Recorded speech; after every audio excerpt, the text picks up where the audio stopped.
Let's take a look at the way that you use Viviver bots. Viviver bots are the automated accounts designed to provide specific services or maybe even some information. The way that you find bots inside of Viviver could be in different places.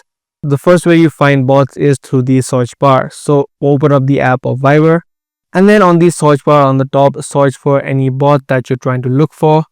These bots could be just news bots or shopping bots, or it could also be interactive bots such as gaming bots where you can actually play games inside.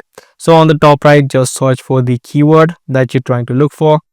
Now once you search for a particular keyword, you will have two sections in general: the communities and channels, and also the bot section. These are all of the bots that are available for the exact keyword that you added in. If you don't see the bot that you like, you can also search up keyword variations and also search for interactive bots such as games. So for example, if you search for games, you're going to see different bots that are available inside of the bot section. You can just tap open any bot. Now, other than just the search bar, you can also find bots on other sections such as communities or channels, even stickers that you download.